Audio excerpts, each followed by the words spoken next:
بسم اللہ الرحمن الرحیم۔ السلام علیکم۔ یہ کتاب آپ کے لیے کاشان بصیرت کے یوٹیوب چینل کی جانب سے ریکارڈ کی جا رہی ہے۔ کتاب کا نام ہے جنت کا تعارف۔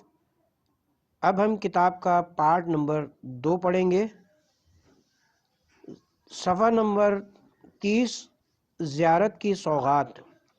خداوند متعال کے انتہائی شکر گزار ہیں جس نے ہمیں مہربان امام علیہ السلام کی زیارت کی توفیق دی اور اس طرح ہمیں دلی سکون و سرور سے نوازا۔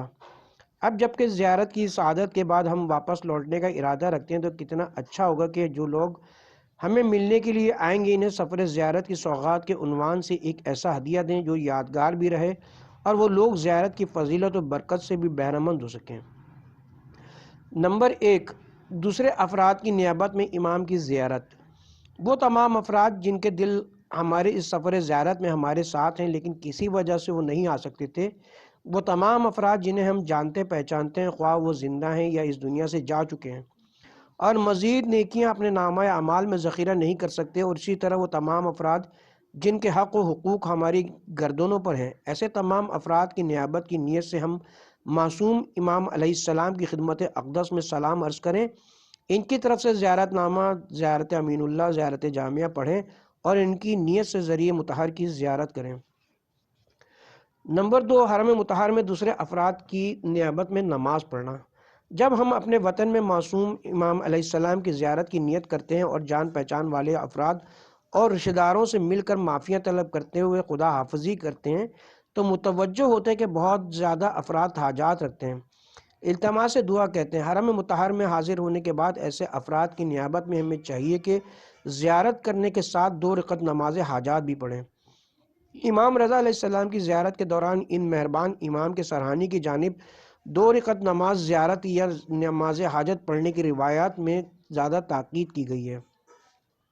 نمبر 3، حرم مطہر میں دوسروں کے لیے دعا کرنا۔ سینکڑوں امیدوار نگاہوں اور دلوں کی خدا حافظی کے ساتھ ہم حرم مطہر رضوی میں پہنچے ہیں۔ ایسی نگاہیں جو مشہد مقدس کا نام سن کر بادل کی طرح برسنے لگیں، اور ایسے دل جو غریب الغربا امام رضا علیہ السلام کا نام نامی سن کر شوق و حسرت زیارت کے جذبات میں تڑپنے لگے۔ ہمیں چاہیے کہ 8ویں امام علیہ السلام کے پرنور حرم مطہر کی پاکیزہ فضاؤں میں ان امیدوار نگاہوں اور دلوں کی روشنائی و تسکین کے لیے دعا کریں۔ جس خیر و خوبی کا اپنے لیے سوال کریں ان سب کے لیے بھی وہی طلب کریں، اور دل کی گہرائیوں سے دعا کریں کہ اس خاندان کرم کی مخلصانہ اور عارفانہ قدم بوسی ہم سب کو دنیا و آخرت میں نصیب ہو۔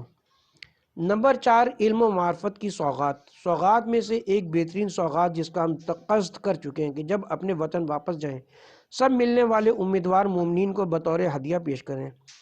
علم و معرفت کی وہ سوغات اور تحائف ہیں جو اس سفر زیارت اور مہربان امام علیہ السلام کے حرم مطہر میں ہمیں نصیب ہوئے ہیں۔ حرم مطہر میں باجماعت نمازوں کی ادائیگی سے پہلے اور بعد میں حلقہ ہائے معرفت نامی معرفت بخش نشستیں اور بہترین اخلاقی، اعتقادی اور تربیتی تقاریر جن سے استفادہ کرنے کی توفیق ہوئی ہے، جن سے ہم نے بہت کچھ سیکھا، ہماری معرفت و عمل میں اضافہ ہوا، زندگی کی کتنی الجھنیں سلجھتی نظر آئیں۔ ہم بھرپور کوشش کریں کہ خوبیوں اور بھلائیوں سے بھرپور ایسی سوغات اہل بیت طاہرین علیہم السلام کے محبین تک پہنچائیں۔ رضوی سیرت طیبہ۔ ہماری زندگی میں اسلامی طرز زندگی اسی صورت میں جلوہ گر ہو سکتا ہے جب ہم اہل بیت اطہار علیہم السلام کے اقوال و اعمال پر عمل پیرا ہوں۔ یہ مقدس تعلیمات و سیرت جس قدر ہمارے افکار و اعمال میں رچ بس جائیں اسی قدر ہماری زندگی اور موت میں اہل بیت عصمت و طہارت علیہم السلام کے انوار کی جھلک نمایاں ہوگی اور کسی حد تک ان ہستیوں کی شباہت نصیب ہو سکے گی۔ یہاں ہم رضوی سیرت طیبہ کے چند پہلو مختصر طور پر بیان کرتے ہیں۔ نمبر 1، امام رضا علیہ السلام کی عبادی سیرت۔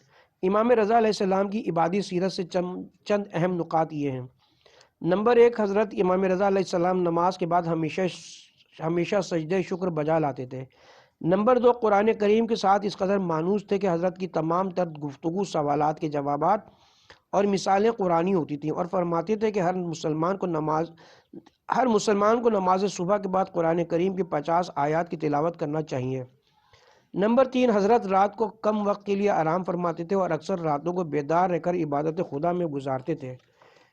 نمبر 4 بہت زیادہ روزے رکھتے تھے اور ہر مہینے کے 3 روزے ترک نہیں کرتے تھے۔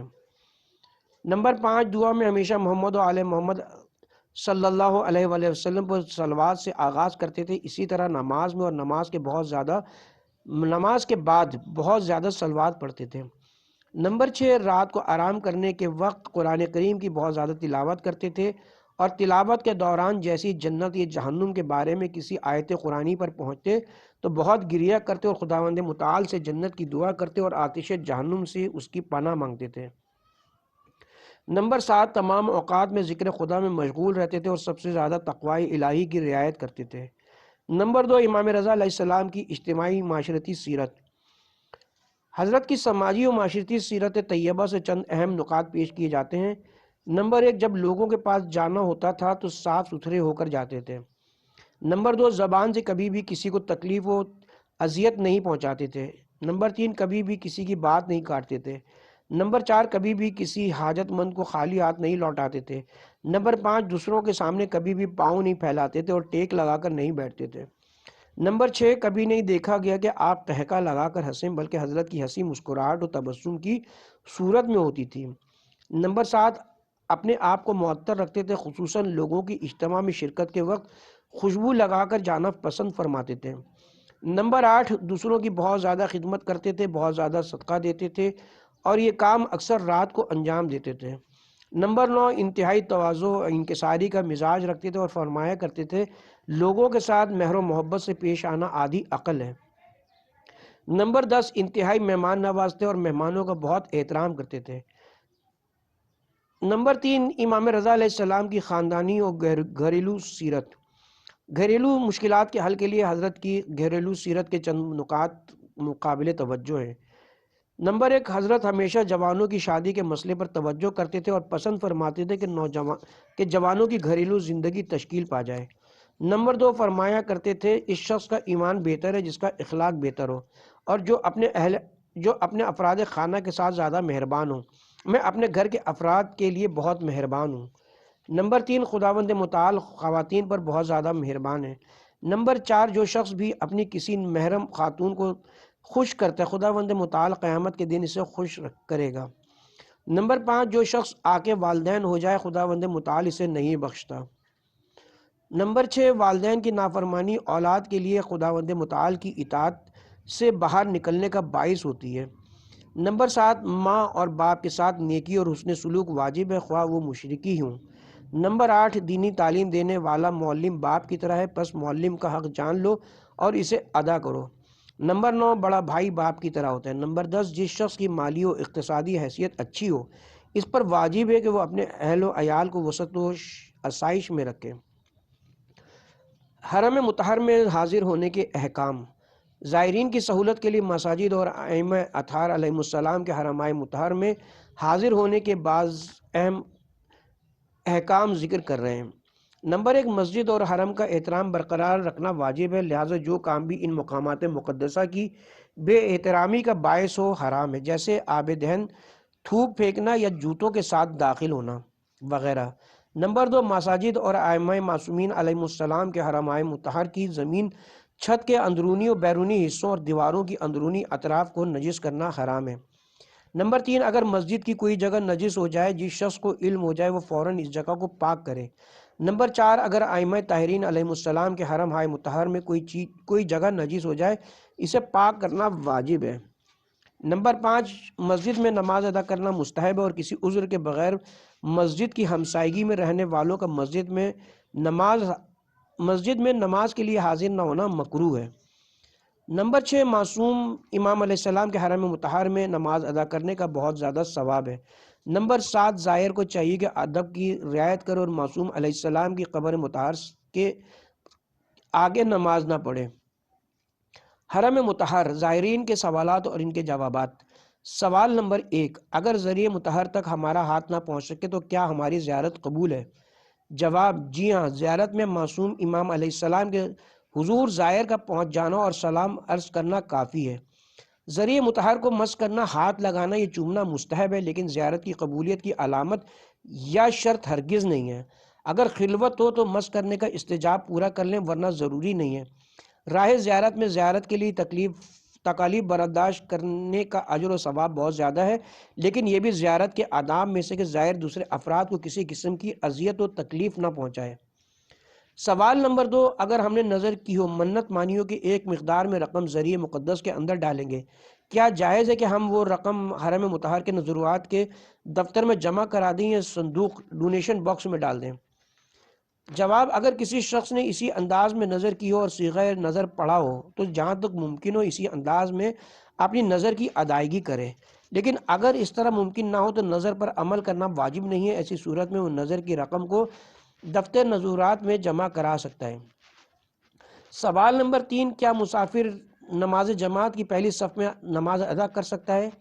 جواب، نماز جماعت کے احکام میں کہیں بھی یہ ذکر نہیں ہوا کہ مسافر نماز جماعت کی پہلی صف میں نماز نہیں پڑھ سکتا، لیکن اگر 4 رکعتی نماز میں جماعت کے ساتھ پہلی صف میں اقتدا کرتا ہے تو دوسری رکعت میں سلام دینے کے بعد اگر اس مسافر کے اتصال نہ رکھنے کی وجہ سے دوسرے مامومین کے درمیان فاصلہ زیادہ ہو جائے تو اس صورت میں ان کا اتصال ختم ہو جاتا ہے اور ان کی نماز جماعت فرادہ نماز میں تبدیل ہو جائے گی۔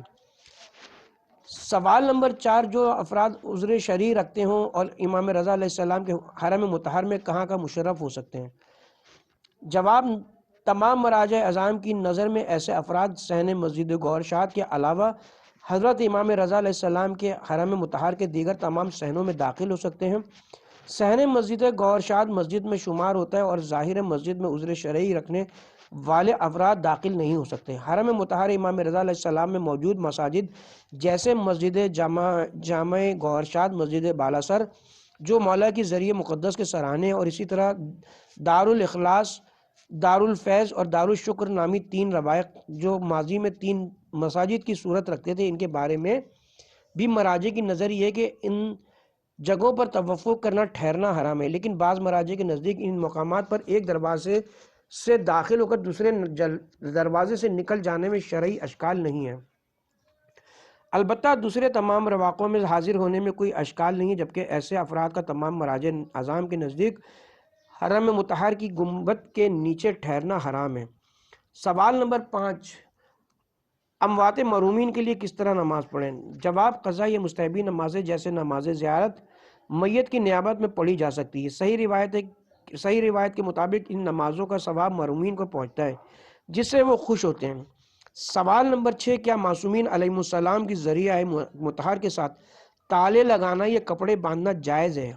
جواب، جائز نہیں ہے اور یہ ایک طرح کی بدعت شمار ہوتی ہے۔ عقل بھی یہی کہتی ہے کہ مشکلات کی گرہ کشائی کے لیے گرہ لگانے کی کیا ضرورت ہے۔ سوال نمبر 7، ائمہ اطہار علیہ السلام کے حرم مطہر میں اونچی آواز میں صلوات پڑھنے کا کیا حکم ہے؟ جواب، اگر صلوات پڑھنا دوسرے افراد کی اذیت کا باعث نہ ہو تو اس میں کوئی اشکال نہیں ہے، لیکن معصومین علیہ السلام کے حضور آواز کا بلند کرنا ان ہستیوں کی بے احترامی کا باعث ہے۔ دوسری طرف اونچی آواز میں صلوات پڑھنا دوسروں کے لیے اذیت اور تکلیف کا موجب ہوتا ہے، اس لیے اس سے پرہیز کریں۔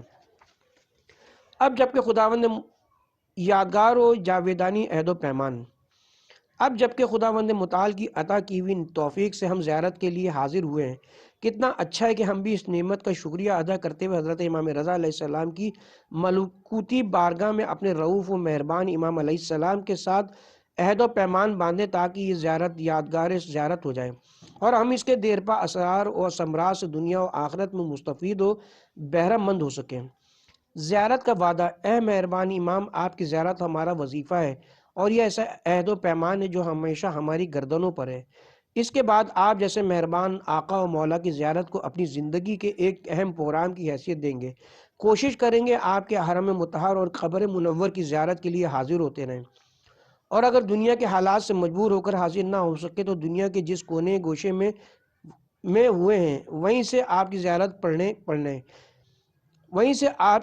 پڑھنے، آپ کی خدمت میں سلام عرض کرنے اور آپ کو یاد کرنے سے آپ کے ساتھ زیارت کا یہ وعدہ وفا کرتے رہیں گے۔ خدمت کا وعدہ، اے ہمارے ولی نعمت، ہم آپ کے حضور وعدہ کرتے ہیں کہ ہر جگہ پر آپ کے خادم رہیں گے، ہر کار خیر اور ہر پسندیدہ کام آپ کی خدمت کی نیت سے انجام دیں گے۔ آپ سے درخواست و التجا کرتے ہیں کہ اس راستے میں ہماری مدد کریں اور اپنے خادم کی حیثیت سے ہمیں قبول کر لیں۔ پس ہم آپ کی خدمت کرنے کی نیت سے اپنے ماں باپ کی خدمت کریں گے۔ آپ کی خدمت کرنے کی نیت سے اپنے ہمسایوں کی خدمت کریں گے، آپ کی خدمت کرنے کی نیت سے ضعیف و سن رسیدہ انسانوں کی خدمت کریں گے۔ اے ہمارے سامعین و ضامن مولا، ہمارے لیے دعا کریں اور لطف و کرم کی ایک نگاہ کریں کہ ہم آپ کے ساتھ کیے ہوئے ہر عہد و پیمان پر پابند رہ سکیں اور سارے وعدے وفا کر سکیں، وعدے کی وفا اور قرض کی ادائیگی۔ اے ہمارے محبوب میزبان، اے ہمارے مہربان امام، آپ کی تعلیمات کے مطابق واجبات کی ادائیگی اور محرمات سے دوری خداوند متعال کی بندگی کے زینوں میں سے پہلا زینہ ہے۔ آپ کا عبادت گزار خاندان عبادت اور عبادت گزاروں کی زینت ہے۔ اب ہمیں یہ دیکھنا ہے کہ ایمان کے بعد آپ کی مایہ ناز سیرت طیبہ کی روشنی میں ہمارے ایمان کے استحکام اور ہمارے سیرت و کردار میں کیا انقلاب آتا ہے۔ آپ کے جد بزرگوار حضرت امام جعفر صادق علیہ السلام نے فرمایا ہے، خداوند متعال نے ہماری دوستی اور ولایت آپ سب پر واجب قرار دی ہے، ہماری اتباع و پیروی کو تمہارے لیے واجب قرار دیا ہے، پس آگاہ رہو کہ جو شخص بھی ہمارا ہے وہ ضرور ہماری پیروی کرے، اور بے شک گناہوں سے دوری و فاصلہ اختیار کرنا نیکی کی صحیح و کاوش، اچھے اور برے لوگوں کی امانت انہیں پلٹانا، رشتہ داروں کے ساتھ نیکی کرنا، مہمانوں کی ضیافت و میزبانی اور گناہگاروں کی بخشش، یہ سب ہمارے خصائل ہیں، اور جو شخص بھی ہماری اقتداء و اتباع نہ کرے وہ ہم سے نہیں ہے، اس کا ہمارے ساتھ کوئی تعلق نہیں ہے۔ اہل بیت علیہ السلام کے لیے زینت ہونا۔ اے آٹھویں برق امام، آپ حجت خدا کے توسل سے خداوند متعال کی بارگاہ میں درخواست و التجا کرتے ہیں کہ آپ کے نصح کے مطابق عمل کرتے ہوئے ہم اس قابل ہو جائیں کہ آپ کی رضائیت و خوشنودی فراہم کر سکیں۔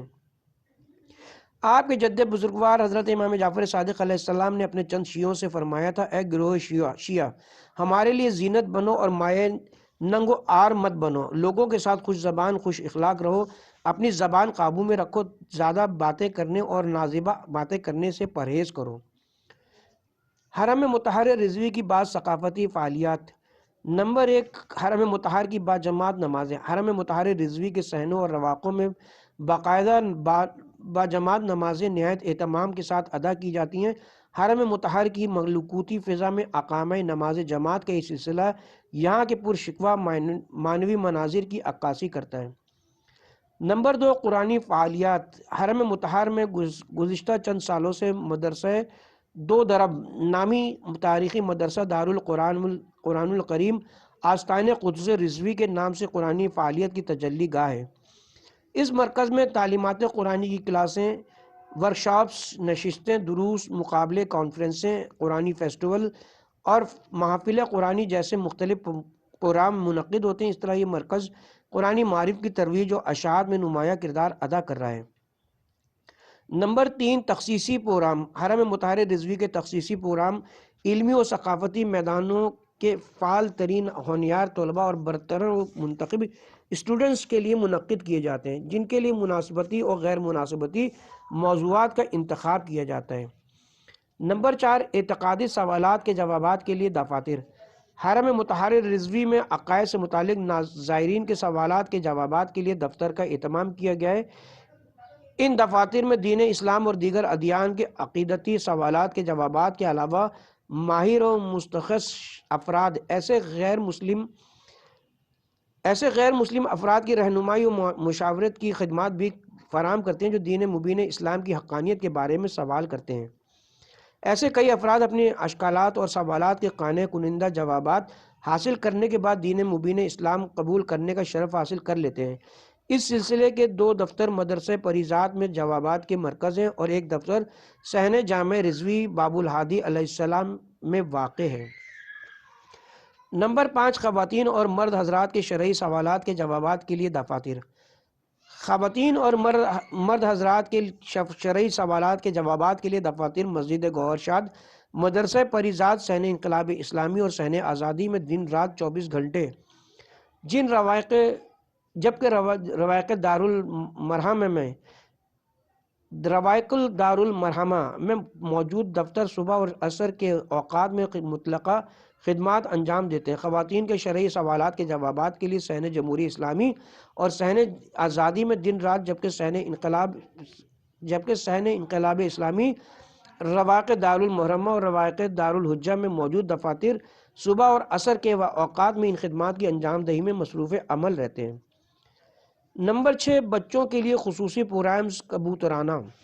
حضرت علی ابن موسیٰ رضا علیہ السلام کے ننھے زائرین کو بھی حرم مطہر میں خصوصی اہمیت دی جاتی ہے۔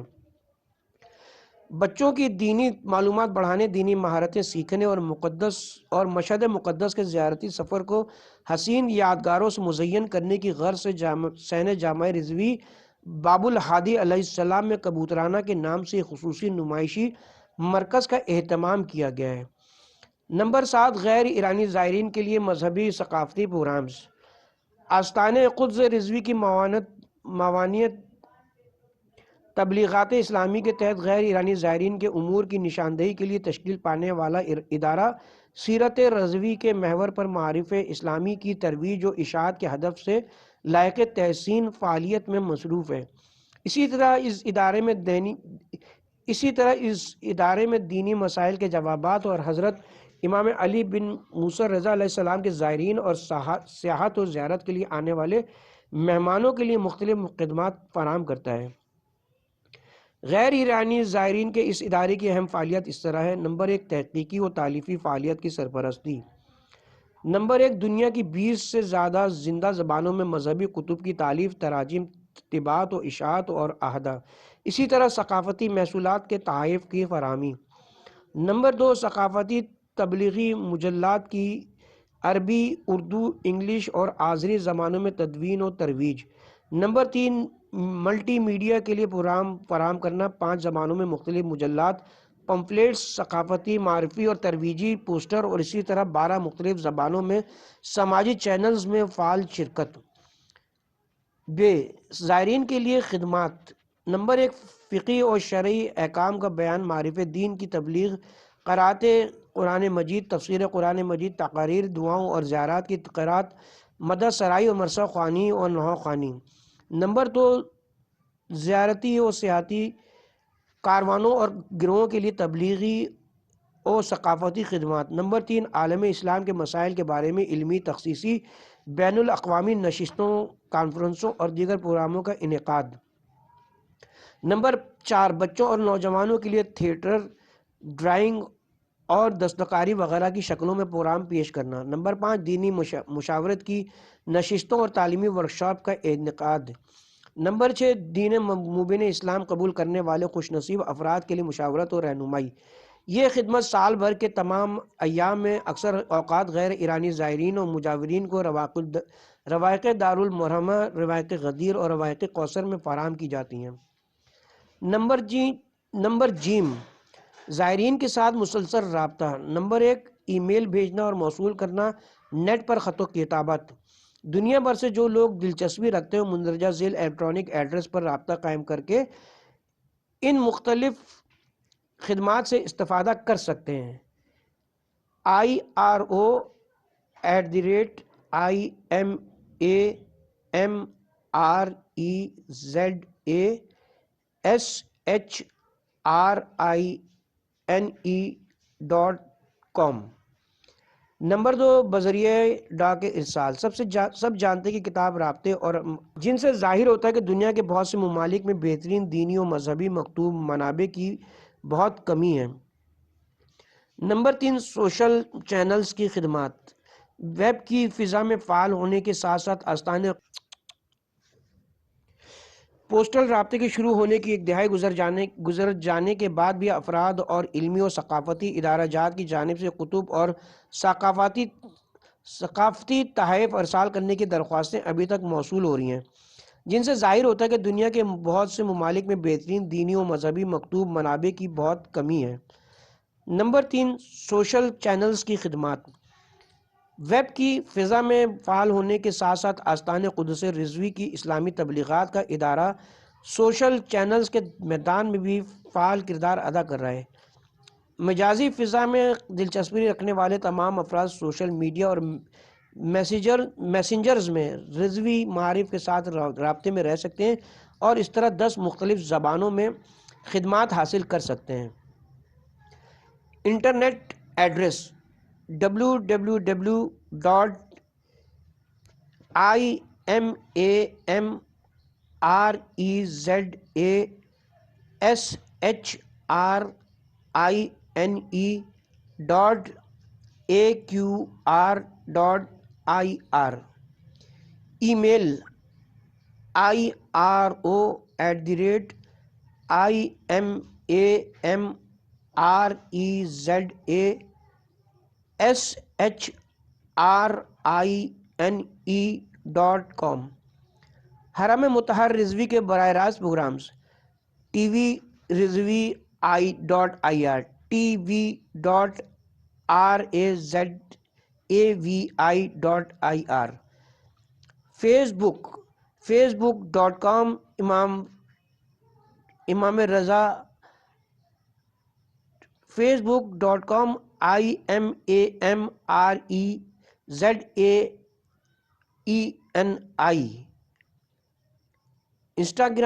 Instagram.com IMAMREZAEN1، Twitter.com IMAMREZAEN، Telegram.com IMAMREZAEN، YouTube.com IMAMREZAEN۔ حرم مطہر رضوی کے بارے میں حضرت امام رضا علیہ السلام کی 203 ہجری قمری میں دلسوز شہادت کے بعد جس طرح حضرت نے بتایا تھا، اسی طرح خراسان طوس میں واقع سناباد نامی دیہات میں حمید ابن قحطبہ حاکم خراسان کے باغ میں معصوم پردیسی امام علیہ السلام کا پیکر مطہر سپرد خاک کیا گیا۔ شیعان جہاں کے 8ویں امام علیہ السلام کی عالم غربت میں شہادت و تدفین کے بعد یہ مقام مشہد الرضا کے نام سے مشہور ہو گیا۔ 1200 سال کا عرصہ گزر جانے کے بعد بھی حرم مطہر رضوی کی نورانیت دنیا بھر کو روشن و منور کر رہی ہے۔ ہزاروں لاکھوں دل اس مرکز نورانیت کی طرف جذب ہو رہے ہیں اور روز بروز اس حرم مطہر کی عظمت و وسعت میں اضافہ ہو رہا ہے۔ حرم مطہر کا رقبہ 12 ایکڑ تھا۔ اسلامی انقلاب کی عظیم الشان کامیابی کے بعد اس رقبے میں 90 ایکڑ اضافہ ہوا ہے۔ مسجد گوہر شاد: حرم مطہر رضوی میں یہ عظیم الشان مسجد سن 821 ہجری قمری میں شاہ رخ مرزا تیموری کی زوجہ گوہر شاد خاتون کے حکم سے تعمیر کی گئی۔ یہ تاریخی عظیم عمارت ایرانی معماری کے ہنر کا ایک مکمل اور نمایاں نمونہ ہے، جو ایرانی معروف معمار قوام الدین شیرازی کی وساطت سے تعمیر ہوئی ہے۔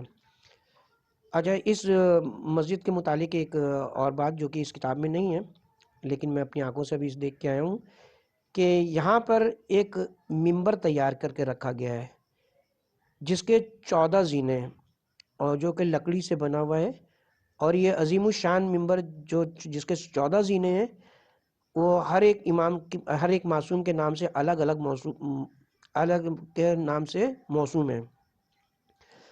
اور اس منبر کی خاص بات یہ کہ اس کی لکڑی دنیا کی بہترین قسم کی لکڑیوں سے، اس کا منبر جو ہے وہ دنیا کی بہترین قسم کی لکڑی سے تیار کیا گیا ہے اور اس میں کسی قسم کے لوہے یا کیل کا استعمال نہیں کیا گیا ہے۔